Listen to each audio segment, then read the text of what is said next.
சிந்து வந்து கோயில்ல வந்து வேண்டுறாங்க. நான் எல்லா உண்மையும் சொல்லிடுறேன். இதுக்கப்புறம் வந்து யாரையும் வந்து நான் கஷ்டப்படுத்த விரும்பல. பாவம் டாக்டர் இவ்வளோ நாள் கஷ்டத்த அனுபவிச்சாரு. இதுக்கப்புறமும் எதுக்காக கஷ்டத்த அனுபவிக்கணும்?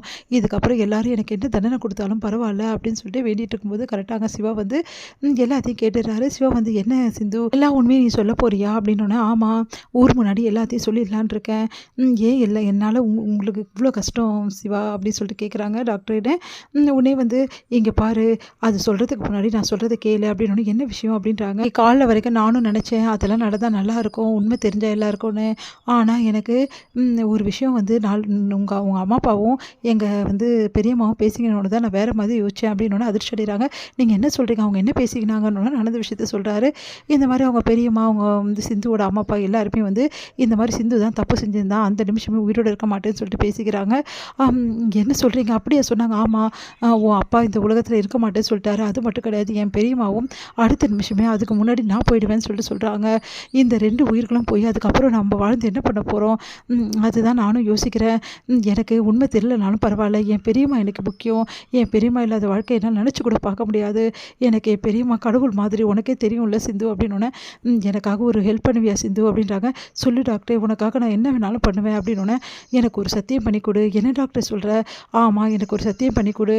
நீ இந்த விஷயத்த யார்கிட்டயும் சொல்ல மாட்ட. என்ன கேட்டாலும் வாய திறக்க மாட்டேன்னு எனக்கு சத்தியம் பண்ணி கொடு" அப்படின்னோனே அதிர்ச்சி அடைகிறாங்க. "டாக்டர் நீ சொல்கிறது ஏதாவது நல்லா இருக்கா? நான் சொல்லி தானே ஆகணும். இந்த உண்மை வந்து தெரிஞ்சு தானே ஆகணும். அப்போ தானே உன்னை பற்றி இவ்வளோ பேர் வந்து தப்பாக நடிச்சு மறையும். அதெல்லாம் மறைஞ்சாலும் பரவாயில்ல, மறைனாலும் பரவாயில்ல சிந்து. எனக்கு என்னை பொறுத்தவரைக்கும் என் பெரியம்மா எனக்கு முக்கியம். அதே மாதிரி மாமாவும் முக்கியம். அதனால நான் எக்காரணம் கூட இதை பின்வாங்கிறதா இல்லை. ப்ளீஸ் சிந்து, எனக்காக இந்த உதவியை மட்டும் பண்ணு. ப்ளீஸ் எனக்கு சத்தியம் பண்ணி கொடு. அப்படி சத்தியம் பண்ணி கொடுக்கலனா அதுக்கப்புறம் அவங்க 2 பேரும் போகிறாங்களோ இல்லையோ, நான் இருக்க மாட்டேன் இந்த உலகத்தில்" அப்படின்றாங்க. அதை கேட்டு அதிர்ச்சி அடைஞ்சு, "நீங்க என்ன சொல்ற டாக்டர்?" அப்படின்னா, "ஆமா. என்னோட முடிவு இதுதான். என் பெரியம்மா போனதுக்கப்புறம் நான் இந்த உலகத்தில் இருக்கணும்னு அவசியமே கிடையாது. என் பெரியம்மா தான் எனக்கு எல்லாமே முக்கியம்" அப்படின்றாங்க. அதை கேட்டு, "சரி டாக்டர் நான் சத்தியம் பண்ணி தரேன். நான் சொல்ல மாட்டேன் போதுமா?" அப்படின்றாங்க. "இங்கே பாரு, எக்காரணம் கூட நீ வாயே திறக்கக்கூடாது பஞ்சாயத்தில். எந்த பிரச்சனையாக இருந்தாலும் நான் பார்த்துக்கிறேன். இதை நான் சமாளிக்கிறேன்" அப்படின்றாரு. அதை கேட்டுட்டு வேறு வழி இல்லாமல் சத்தியம் பண்ணி சிந்து கொடுக்குறாங்க. இது எல்லாத்தையும் சிந்து நினச்சி பார்க்குறாங்க. உடனே நினச்சி பார்த்துட்டு அமைதியாக இருக்காங்க சிந்து. "என்ன டாக்டரே, என்னை இப்படி கட்டி போட்டுட்டே டாக்டரே" அப்படி சொல்லிட்டு பார்த்துட்டே இருக்காங்க. இங்கே வந்து எல்லாருமே பேசிகிட்டே போகிறாங்க. "இங்கே பாரு வந்து சிவா, எல்லா உண்மையை சொல்லு.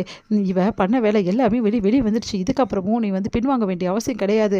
இந்த சிந்து தான் இவ்வளோத்துக்கும் காரணம்" அப்படின்னு சொல்லிட்டு, "அப்போ அன்னைக்கு சொன்னல அந்த விஷயத்தை இன்னைக்கு சொல்லுக்கு" அப்படின்னு சொல்கிறாங்க பஞ்சாயத்தில் வந்து அவங்க அம்மா. அதை கேட்டுட்டு வந்து, "நீ அமைதியாக இருங்கம்மா" அப்படின்னோடனே அதிர்ச்சி அடைகிறாங்க ஸ்னேகா. "என்ன சிவா அவங்கள அமைதியாக இருக்க சொல்கிற? நீ சொல்லிட்டு சிவா, அப்போ தான் நம்மளுக்கு கல்யாணம் நடக்கும்" அப்படின்றாங்க ஸ்னேகா. அதை கேட்டுட்டு அமைதியாக இருக்காரு. "சொல்லுங்கள் டாக்டர், என்ன நடந்தது? நீங்கள் சொல்கிறத வச்சு தான் இந்த தீர்ப்பு நாங்கள் கொடுக்க முடியும்.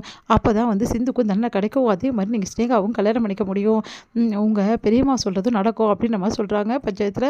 அதை கேட்டுட்டு, "இதுக்கெல்லாம் அவசியமே கிடையாது" அப்படின்னு வந்து சிவா சொல்கிறாரு. அதை கேட்டு எல்லாம் அதிர்ச்சி அடைகிறாங்க. "நீங்கள் என்ன சொல்கிறீங்க?" அப்படின்னோடனே, "ஆமாங்க, இதுக்கெல்லாம் அவசியமே கிடையாது. சிட்டு பொய் சொல்கிறா. ஸ்னேகா வந்து சிட்டுவை பொய் சொல்ல சொல்லி கூட்டின்னு வந்திருக்கா" அப்படின்னோடனே அதிர்ச்சி அடைகிறாங்க எல்லாரும். "நீ என்னப்பா சொல்கிற? சிட்டு பொய் சொல்கிறாளா?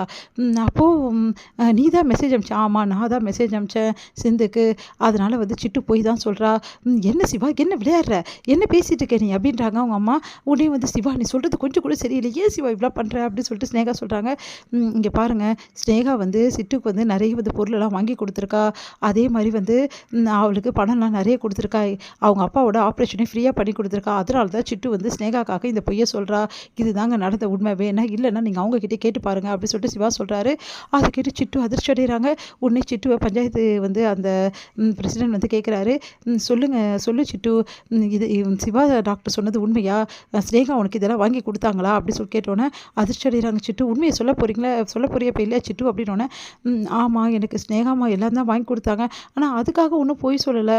நான் உண்மையை தான் சொல்கிறேன்" அப்படின்னோடனே, "அப்போ இவ்வளோ பொருளும் வாங்கி கொடுத்ததால தான் நீ பொய் சொல்கிற. அதானே உண்மை?" அப்படின்னு கேட்குறாங்க. இல்லை உண்மை இல்லை. "என்னங்க இது அநியாயமாக இருக்குது. நான் சிட்டுக்காக பொருளெல்லாம் வாங்கி கொடுத்தா அதுக்காக சிட்டுவை பொய் சொல்கிறேன்னு அர்த்தமா? இதெல்லாம் கிடையாதுங்க. சிவா பொய் சொல்கிறான்" அப்படின்னோடனே, "நீ தாம்மா பொய் சொல்கிற. ஏம்மா இப்படிலாம் பண்ணுற?" அப்படின்னு சொல்லிட்டு செமையாக திட்டுறாங்க. இந்த வழக்கை வந்து ரத்து பண்ணிட்டு போயிடுறாங்க. இதெல்லாம் பார்க்குற ஸ்னேகா செமையாக டென்ஷன் ஆகி அப்படி சிவா பார்க்குறாங்க.